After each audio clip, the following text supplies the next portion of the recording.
Ассалаумағалейкум, Кастю видео порталын тамашалап отырған қадірменді желі қолданушылары, назарларыңызға Бағдар хабарының кезекті санын ұсынамыз.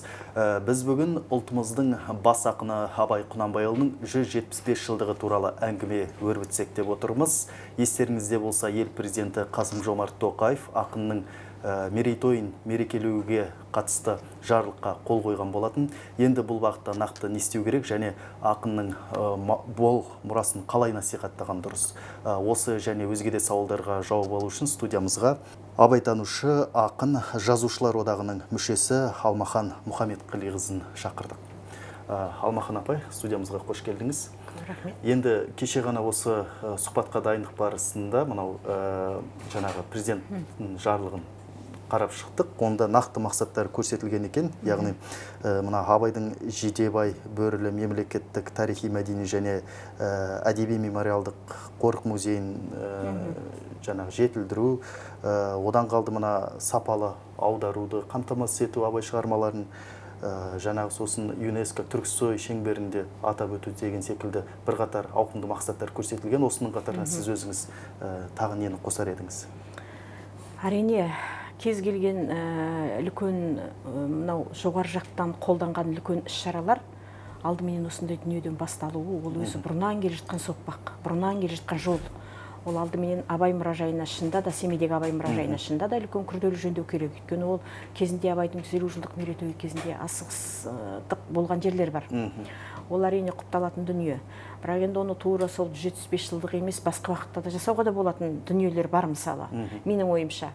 Оны кезінде елбасы да айтқан, кез келген жағдайда мысалы ұлттың руханиятына айналған ұлт ұстаздарының үлкен тойларын жиын тойменен даңғаза мерейтойлармен өткізгенше ұлттың ертеңіне керек болатын, ұлт руханиятына қосылатын, болашаққа жететін бір үлкен дүниелермен жұмыс істеген бізге әлдеқайда қолайлы деген сияқты әңгімелер айтылған болатын.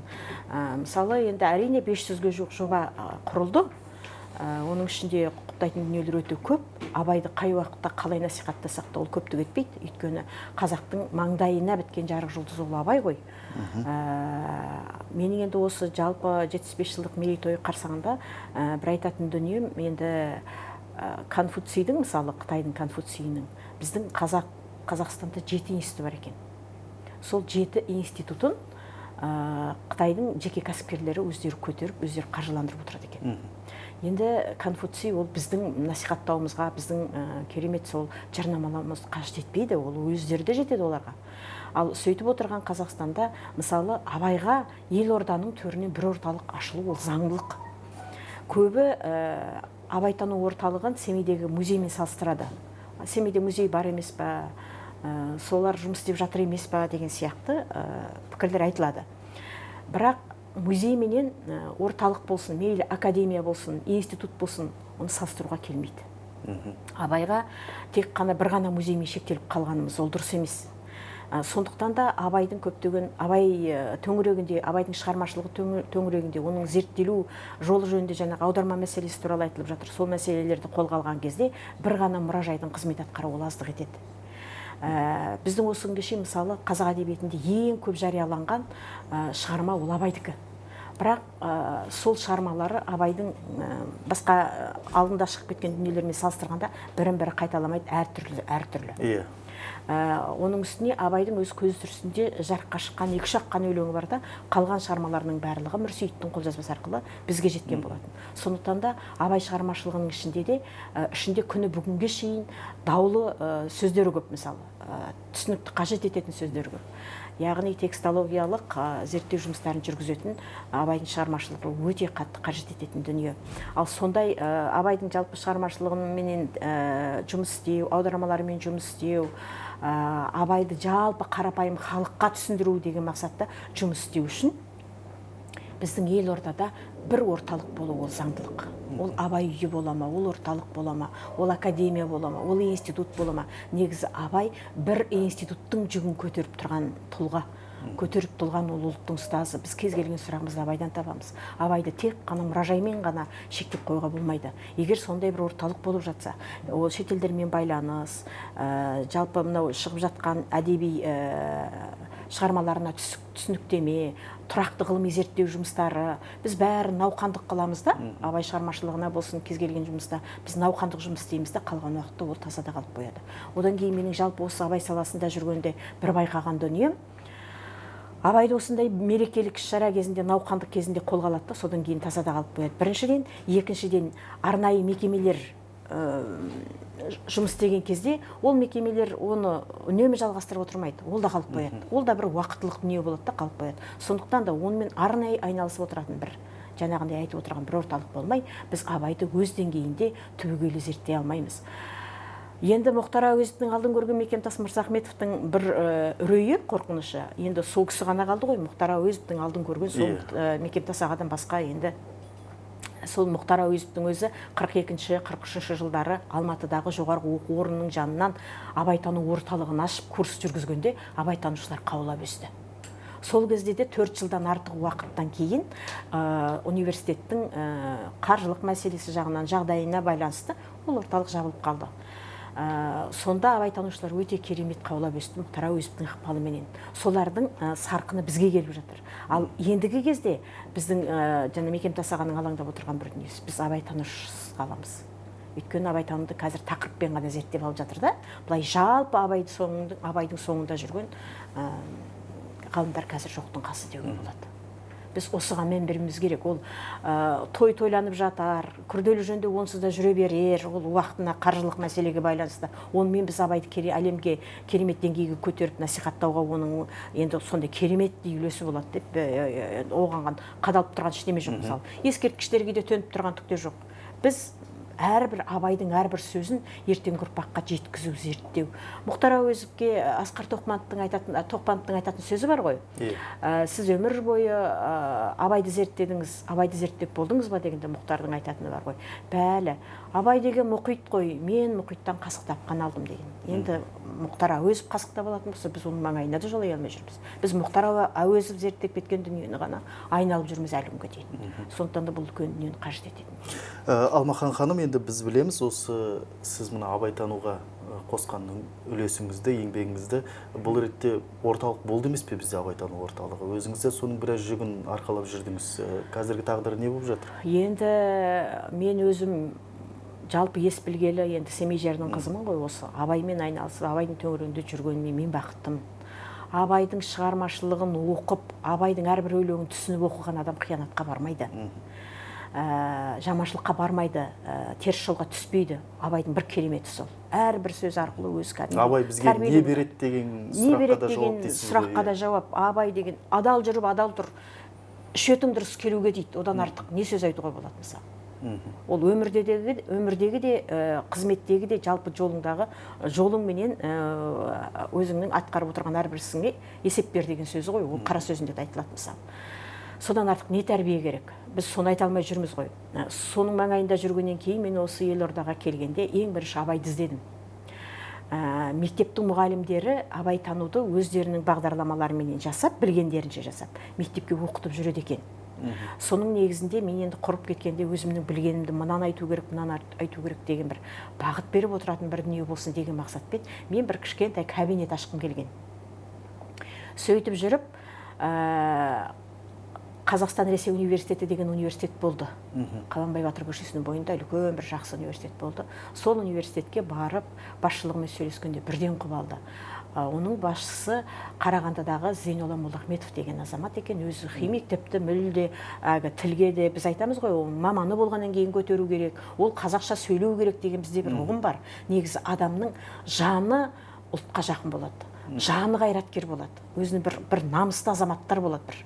Сондай бір азаматтың арқасында 2 бөлмелі үлкен кабинетке абайтану орталығын ашып, оған бүкіл экспонаттарды Семейден өзім жинап, 2010 жылы Астананың 20 жылдық мерейтойы қарсаңында осы Астанада жұмыс жасады. Бір қызығы, Астанаға келген қонақтардың барлығы сол орталыққа келетін. Ол орталықтың ашылуын дүйім жұрт білді, Құдайға шүкір. Оның жабылғанын да біліп отыр. Ол туралы ақпарат құралдары да жариялады. Ол әжептәуір Қазақстан деңгейінде, мемлекет деңгейінде жұмыс істеді. Айтулы бағдарламалар болды, жобалар болды. Соның негізінде 2012 жылы мектеп бағдарламасында абайтану пәні ретінде енді. Өйткені біз мұғалімдермен, оқушылармен тығыз жұмыс істедік. Семинар сабақтары, ашық сабақтары, оларға тақырып беру деген сияқты мұғалімдерге әжептәуір ықпалы болды оның. Өйткені абайтануды зерттеу мәселесіндегі бір дүние, абайды біз осы күнге шейін ғалымдар үшін зерттеп жүрміз да, мысалы абай философ, абай данышпан, абай ана өлеңінде сөйтіп айтқан, мына өлеңінде бүйтіп айтқан деген сияқты әңгімелерді болмаса, біз мектеп оқушыларына абайды әлі айта алмай жүрміз. Мектеп оқушыларына абайды біз балабайды айтуымыз керек. Балалардың өзінің деңгейіне сиятын, өздері қабылдай алатын қарапайым тілмен біз балабайды оқытуымыз керек. Ол мен өзім соны мектептің мұғалімдеріменен, оқушылармен тығыз байланыста жұмыс жасағаннан кейін мен осыны ұқтым да, мен 3-5 сыныпқа балабайды оқыту, 6-8 сыныпқа ақын абайды оқыту, 9-11 сыныпқа хәкім абайды оқыту. Біз өстіп абайды жүйелеп оқытқан жағдайда ғана біз балаларға абайды, жалпы қарапайым халыққа абайды ұқтыра аламыз. Біз балабайды танымай ақын абайды, ақын абайға үстірт қараймыз. Абай жасымда ғылым бар деп ескермедім, не болмаса ғылым таппай мақтанба, орын таппай баптанба деген сияқты өлеңнен бастаймыз да, ол бала кезінде қандай болып еді, оның қандай ерекшеліктер болды, ол қалай өсті. Біз жалпы абайдың шығармашылығында, Абай жолы романында да бар, мысалы Мұхтар Әуезовтің қаншама жылдар, 25 жыл, енді ширек ғасыр ғой, ширек ғасырға жуық уақыт жазып жүргенде Мұхтар нені айтқысы келді? Мұхтар қазақ мәдениетінің, қазақтың этнографиясының қабақтан тану, түйсіктен ұғу, сөз төркінін ұғу деген мәселені абай шығармашылығында да, Абай жолы романында да басым көрсетіп отырды. Біз осы дүниені жоғалтып отырмыз. Балабайда да Абай менен Құнанбайдың қатысы, Абай менен әжесі Зеренің байланысы, Абай мен шешесі Ұлжанның байланысы, Абайдың заманы, Абайдың кішкентай кезінен ергезек болып өсуі деген сияқты мәселені біз осы орталықта көтердік. Оқушыларменен, мектептің мұғалімдерімен тығыз жұмыс істедік, мұғалімдерге курстық сабақ өткіздік, 32 сағаттан тұратын. Соның барлығын жаңағы жоғарғы оқу орны өздеріне ешқандай қатысы болмаса да, ұлттың руханияты үшін көтеріп отырды. Бірақ кейіннен оқу орны жабылып қалғаннан кейін абайтануды қаржыландыратын ешкім болмады да, бұл орталық жабылып қалды. Содан бері онда жиналған 3000-ға жуық экспонат жиналған. Онда кітаптары болды, журналдары болды, фотоқұжаттары болды, қолжазбалары болды, балалардың жинап келген дүниелері болды. Өздерінің жұмыстары, жеке жұмыстары мысалы. Оның бәрі ертеңге керек дүниелер ғой. Соныменен ол дүниелердің барлығы әлі күнге шейін Қазақстан Ресей университетінің бір кабинетінде тұр. Оған 5 жыл болды. Кеше ғана барып соны түсіріп келді. Шаң басып тұрған небір картиналары бар, Абайдың шығармашылығына байланысты, Абайдың портреттері, Абайға байланысты біраз дүниелер сол жерде тұр. Егер сол жерде дүниелерді қайтадан көтеріп, егер осы Астанада бір абайтану орталығын ашатын болса, Абайдың орталығын Абай дәуіріндегі абайтану, кеңес дәуіріндегі абайтану, бүгінгі абайтану деп 3 кезеңге бөліп, бүкіл Абайдың шығармашылығын қамтуға болады. Кезең күтіп жатыр дейсіз ғой, уақытын күтіп жатыр. Түсінікті. Енді ол кезде туар деп үміттенейік. Енді мысалы жаңа өзіңіз айтып отырсыз, Балабайды біз танытуымыз керек балаларға деп, ұмытпасам 2012 жылдан бастап бізде осы абайтану пәні енгізілді мектептерге. Мынау бағдарлама мәселесі жаңағы түсінікті қылып жеткізетін балаларға, сосын оқулық мәселесі қаншалықты шешілген? Осы мәселе шешілмей тұр ғой. Біздің алаңдап жүргеніміз сол. Осы мәселе қазір әлі нақты өзінің жолын таба алмай тұр да, қазір мектеп бағдарламасындағы абайтану пән ретінде емес, қазір факультативтік сабақ ретінде ғана қосымша сабақ ретінде ғана қалып қойды. Оған мұғалімдердің бәрі абайтанушы емес. Біз балаларға абайды оқыту үшін оны білетін мұғалімдер оқыту керек. Өйткені абайды өзінің биігінен құлатып алмауымыз керек. Абайтану орталығында ашып жаңа қызмет жасап жүрген кезде 5-ші класста ғылым таппай мақтанбаны оқып отырған баланың ата-анасы 8-ші класқа барғанда звондайды. Балам 5-ші класста ғылым таппай мақтанбаны оқып тұр еді, 8-ші класста сол ғылым таппай мақтанбаны оқып отыр. Бұл абайдың басқа жан-жағынан қырынан танытатын мәселесі жоқ па деген сияқты. Енді ол мұғалімнің көзқарасы. Сондықтан да абайдың бағдарламасын бір жүйеге қоймай, әдістемелік құралын нақтыламай, жаңағыдай деңгей-деңгейге бөлмей, біз абайды мектеп оқушыларына қызықтырып оқыта аламыз деп айта алмаймыз. Ол абайдың өлеңдерін жатқа оқыту, абай оқулары, анау түрлі конкурстарменен біз балаларға абайды ұқтыра алмаймыз. Абайдың әр сатысы өсуін. Мысалы, Абай дүниеге келгеннен кейін 4-5 жасына келгенде шешесі Ұлжанға сұрақ қояды. Осы мен дүниеге келіп жатқанда дүниенің барлығы қызыл жасылды бояу болып еді. Сол не бояу болды деп шешесінен сұрайды. Сонда Ұлжан ойланып қалып, сен дүниеге келгенде біз жүн бояп жатыр едік қой дейді. Сонда адам дүниеге келген кезде бір сәт, бір жарқ ете түсетін бір сәт адамның санасында қалады екен. Бізге елес сияқты бірдеме қалады, бізде де бар мысалы, бірақ біз оны түйсік арқылы өзіміз сезінбейміз. Абайдың түйсігінің кереметтігі. Дүниеге келіп жатқандағы ана ойында қалып қойған дүниені сол қалпыменен қайтадан жеткізіп отырғандық керемет қой. Біз бала күніміздегі кейбір еміс ойда қалған дүниенің өзін еске сақтау қабілетіміз қазір. Біздің түйсігіміз қазір, бізде түйсік дамыту деген мәселемен айналыспаймыз біз. Ең бір қиын біз. Абайдың кереметтігі. Алмахан ханым, енді мойындауымыз керек. Жалпы Абай, былайша айтқанда, ең көп насихатталып жатқан қазақтың бір тұлғасы деп айтуымыз керек. Бұл ретте өзіңіз білесіз, қазір Абайдың жыр эстафеталары жүріп жатыр елімізде, президентімізден бастап, тіпті мына шетелдегі кейбір атақты тұлғалар Абай өлеңдерін үзінді оқып жатыр. Жалпы осындай бір шаралар мына Абайды тану мәселесіне қаншалықты оң әсер береді деп ойлайсыз? Енді Абайды тану дегенде Абай бүкіл өлеңдерімді жаттап айтып жүріңдер деген жоқ. Абай ойдың ақыны ғой. Абай бүкіл қазақтың, жалпы ұлттың, адамзаттың болмысының, ол ұлтқа бөлінбейді Абай. Абай бүкіл адамзатқа керек дүниенің бәрін айтып кеткен.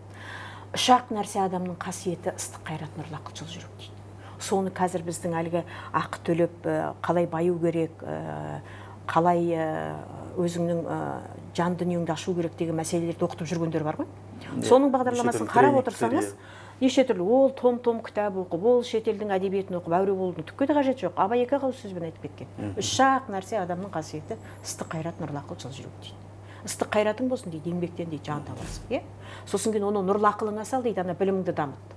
Жан жақтан біл, өзің қайдан келдің, қалай болғанда не болады. Қазір айтып жүргендер сол ғой бұлардың. Сосын кейін мейірімді жүрегің болсын дейді. Соның барлығын мейірімменен жеткізе алатын өзіңнің жүрегің болсын, сонда сен толық адам боласың дейді. Сондықтан да қазіргідей алмағайып заманда, қазіргі кезде біз қалай істейміз, мектепті оқушыларды қалай тәрбиелеуге керек деген мәселе келгенде біз кез келген сұрақтың жауабын Абайдан таба аламыз. Бірақ сіз дегенмен жаңағыдай бастамаларды қолдайсыз ғой өзіңіз? Әрине, ол өте керек дүние. Ол ақырына бет бұру, Абайдың өлеңдерін ұғу арқылы кейіннен өздері жаттап жүрген өлеңді осы сөзді қалай түсінесің деген мақсатта мен, мысалы, кез келген бала бір-бірімен Абайдың шығармашылығы жөнінде тіпті болмағанда пікірлесіп сөйлесе алады. Тіпті өздерінің сұрақтарына жауап таба алады. Ол өте құптайтын дүние, әрине. Ол дұрыс. Түсінікті. Енді қазақтың Абайын, адамзаттың Абайын айналдыру үшін, мысалы, не істеу керек деген сауал бар. Мысалы, аударма мәселесіне келіп тіреледі. Аударма сапалы, аударма жақында осы біздің тіл жанашырымыз бар, Қанат Тасыбеков деген ағамыз, танитын болсаңыз. Сол кісі Фейсбуктегі парақшасында жаңағы Абайдың аудармаларына қатысты орыс тіліне өз пікірін білдірді. Мен мысалы түртіп алған болатын. Қалың елің қазағым, қайран жұртым, старас аузыңа түсті мұртың дегеннің аудармасы. О казахи мой бедный народ, уз не выдавший бритвы скрывает твой рот деген осыны ол кісі былай жеткізеді. Мен цитата келтірейін. Тогда мое детство воображение поразил образ моего предка казаха, отроду небритого дикаря деп жаңағы үзіндісін келтіреді. Жаңағы бір жабайы, мына аң тұрпатындағы сондай менде пікір қалыптасты дейді. Ал негізі мағынасына келсек, мұртын астында ұста түймеген ол фразеологизм, жаңағы тұрақ тіркес, ол мынау ешқандай жаңағы шектеуді, тыйымды мойындамайтын адам деген мағына береді. Яғни аударма дұрыс емес деген қорытынды келтіреді. Сіз келісесіз ғой? Келсем, әрине келсем. Мен ол туралы көптеген мысалдар білемін. Мысалы, жақында ғана кәдімгі қазақтың батыры Тоқтар Әубәкіровпен кездесіп әңгімелескен кезде ол кісі өзінің бір керемет әңгімесін айтты. Мен дейді, ең бірінші дейді, Абайды аудармадан оқыдым дейді. Орыс тіліндегі аудармадан оқыдым да дейді. Ашып қап алғаш оқыған кезде дейді, кілең қазақты жамандау дейді. Әлі күні оқып отырсың. Енді аударма, тікелей аударма солай беріліп тұр ғой енді мысалы. Қалың елім қазағым, қайран жұртым болсын, мейлі қай-қайсысы болсын, барлығы тек қана қазақты жек көрумен жамандаудан тұратын болғаннан кейін кітапты жаптым да енді Абайды оқымаймын деп. Көңілі өзіме көңілім қалып, өзім оқымаймын деп сөйттім дейді. Содан дейді, біраз уақыт өткеннен кейін қарасам елдің бәрі абай абай деп дейді. Бір сөз айтса да, бірдемені мысалға келтірсе де, абайдың бір өлеңін мысалға келтіріп айтып, елдің бәрінің аузында абай жүреді дейді. Сонда бұл абайдың не құдіреті бар деп дейді. Түп нұсқадан оқыдым дейді абайды дейді. Содан жаңағы қалың елім, қазағым, қайран жұртым, анау қансонарда бір күтші шығаданға.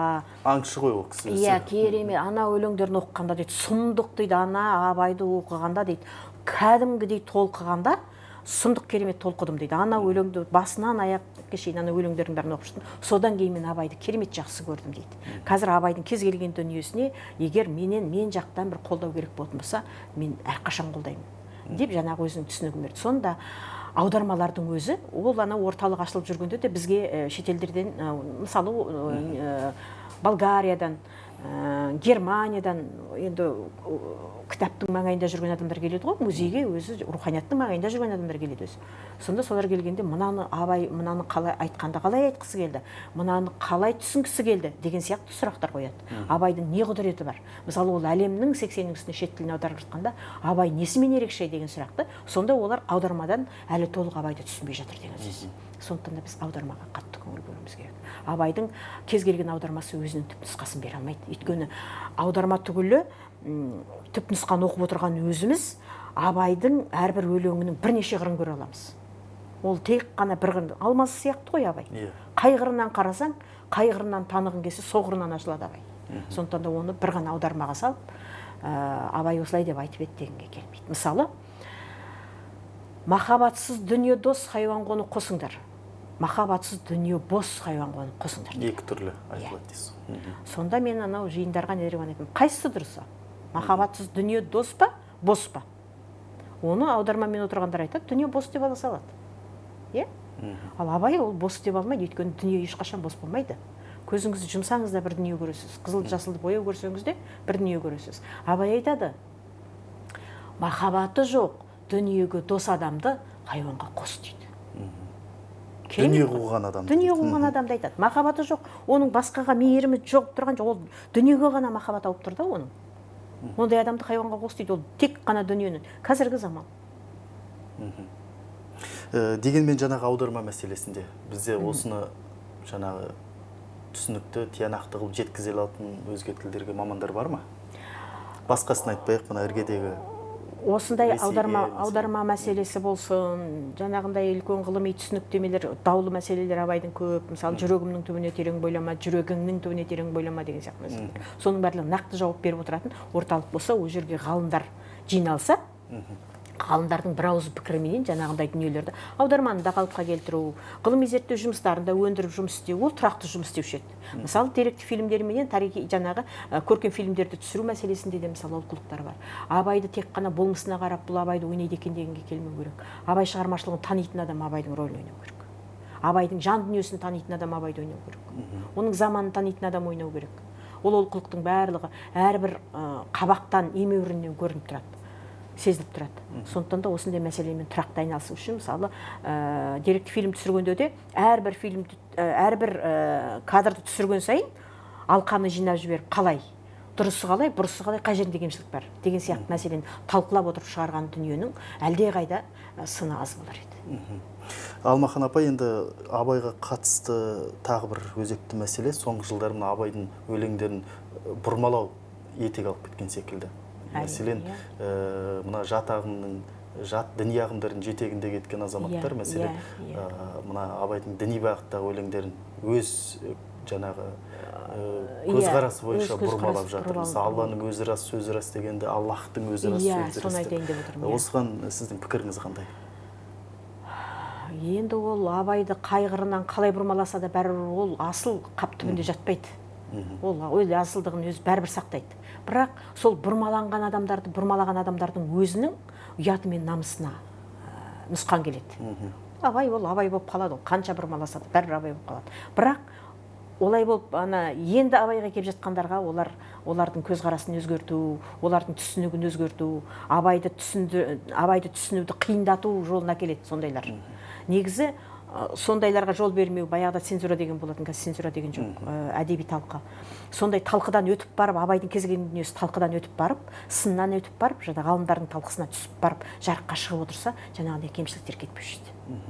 Ол енді жарияланып кеткен дүние болғаннан кейін кімнің қолына абайдың қай шығармасы қалай түсіп отыр мысалы деген сияқты мәселеге келген кезде айтады, мен абайдың кітабынан солай оқыдым дейді.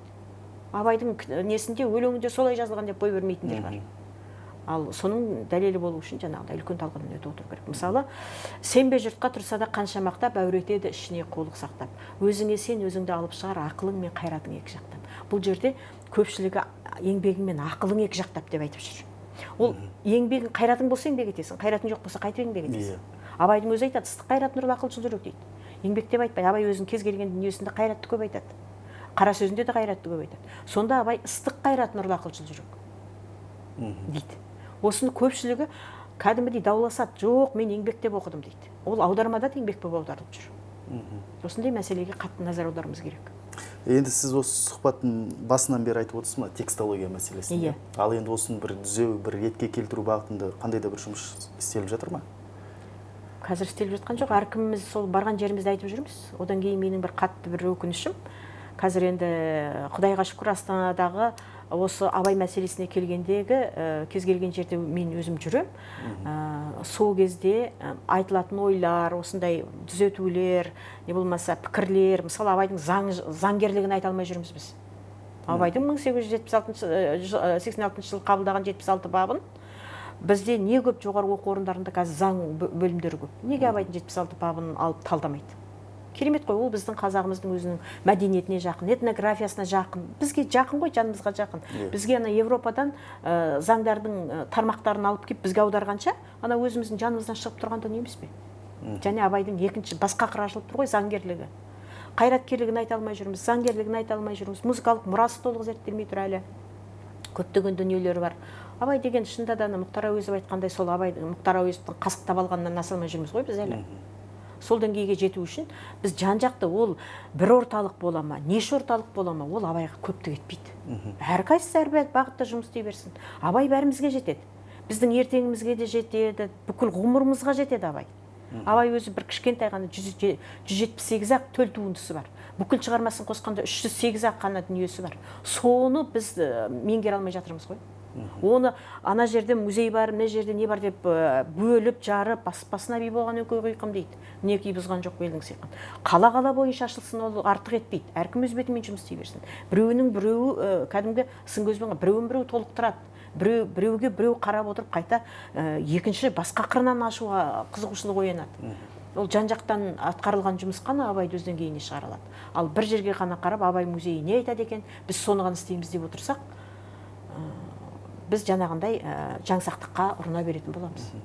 Менің ойымша сосын мына абайтанудағы тағы бір мәселе, мына Абайдың қазақтың өзге тұлғаларына ықпалы деген өзекті бір тақырып секілді.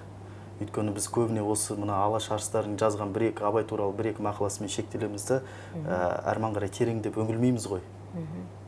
Осы бағытта мәселен қандай да бір жұмыс жүргізуге бола ма? Абайды біз осы мектепте болсын, қай салада болсын, қазақ тіл әдебиеті мұғалімдері ғана оқиды деп түсінеміз. Ал негізі Абай бүкіл пән бойынша жаратылыс бар Абайда. Бүкіл жаратылыс Абайда тұр. 18.000 ғаламның бар мейірі күнде тұрды деп. Физикада оқытуға болады, химияда оқытуға болады. 18.000 ғаламның бар мейірі күн болмаса, онда тіршілік болмайды дегенді айтып тұр ғой Абай. Бұны неге біз жаратылысқа оқыта алмай отырмыз? Деген сияқты мәселеге келгенде біз тек қазақ тіл әдебиетінің мұғалімдеріне ғана мойны. Қай мектепке барсаңыз, алдымен қазақ тіл әдебиетінің мұғалімдері. Абай оқуларын оқып жатқанда солар, айналысып жатқан солар. Жоқ, Абай бүкіл адамзаттың Абайы. Адамзаттың Абайы болғаннан кейін Абайды тек ол бір қырынан ғана қарамауымыз керек. Абай деген ол математикада да бар. Әлге дейін болмаса не болады өңкей нөл дейді. Соны қазір бір ғылыми зерттеу еңбек қып, бір кітап қып біреу түсіндіре алмай жүр ғой. Абай екі ауыз сөзбен түсіндіріп кеткен. Ана бүкіл нөлдің біріншісін бастап тұрған ана бірді алып тастасаңыз, мына нөл түк көтермей қалады. Алмахан ханым, Абайға қатысты тың ақпараттар бар ма қазіргі таңда? Абайға қатысты тың ақпараттар. Абайды біз сырын танысақ, Абайдың қырын танысақ, біз Абайға қатысты көп тың ақпарат таба аламыз. Абайды қазір бір жаңсақ пікір қалыптасып жүр. Абай зерттеліп болды, Абайды көп оқимыз. Бізде мынандай дүние. Мысалы, мына жерде бір үлкен алтын сандық тұр. Аузы құлыптаулы. Біз сол сандықты айналып, мынау алтын сандық деп әбден елдің миына құйып тастағанбыз да. Ол алтын сандық бар екен елдің бәрі біледі, бірақ ішінде не бар екенін ешкім білмейді. Абайды да біз сөйтіп жүрміз. Абай деп әбден айтып, бірақ оның жанын, сырын, қырын ұғуға біз әлі дайын емеспіз. Сондықтан да Абайды ол тек анандай қыры бар еді, мынандай, ол кез келген дүниесінен мынаны айтқысы келді деп тауып ала салуға болады. Мысалы, қазақтың қазіргі бірлігін 39-шы қара сөзінде айтып кетеді.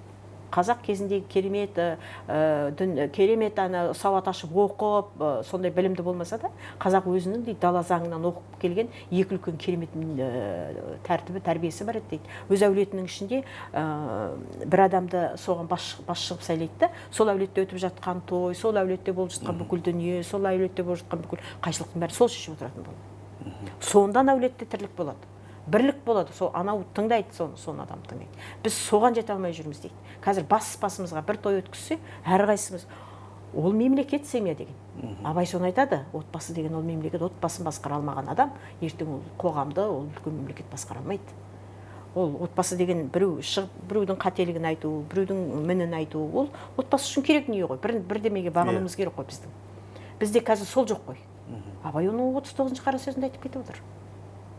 Түсінікті, мен сұрап отқаным, бұған дейін бір Қажымұқан туралы мақала жазған болатынбыз. Сол кезде Майра Керейбаева деген кісі бар, Қажымұқанның ұрпағы.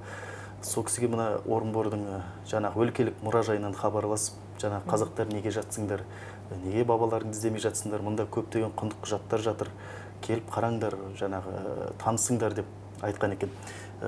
Енді Қажымұқан туралы жатқаннан кейін Абай туралы да бір құжаттар, сондай нақты деректік материалдар бар ма деген сауал ғой. Әрине, ол омбыға Абайдың ұрпақтары барды ғой. Абай Қалилулланы оқытты, өзім оқи алмай қалсам да, інім Қалилулла оқысын деп соны оқытты мысалы. Абайдың Ресеймен байланысы болды, ұрпақтар о жаққа барып келіп жүрді, әбіші барып келді. Тіпті анау Қазан университетінде жаңағы мен айтып отырған 86 жылы қабылданған 76 бабының нұсқасын жақында тауып алып келдік деген хабарлама табылды, айтылды мысалы. Ол жақта одан да басқа дүниелер болуы мүмкін. Тіпті басылым беттерінде Абайдың бір айтпаған дүниелері болуы мүмкін омбы архивінде. Омбы архивінен құжатты құнды дүниелер өте көп. Оған кәдімгідей отырып зерттеу жасау керек. Оған тек ана бір апта, екі апта барып жүгіріп барып ел қараған дүниелерді қарап қайту емес. Ол жай біреудің жазған мақаласының ішінде бір сындар болуы мүмкін. Соның ішінде бір айтылмай жатқан бір дүниелер болуы мүмкін. Оның бәрі немесе ұрпақтарына қатысты бір дүние болуы мүмкін. Мысалы, Әлиханның қалдырып кеткен бір дүниесі бар шығар, бізге айтпай кеткен мысалы.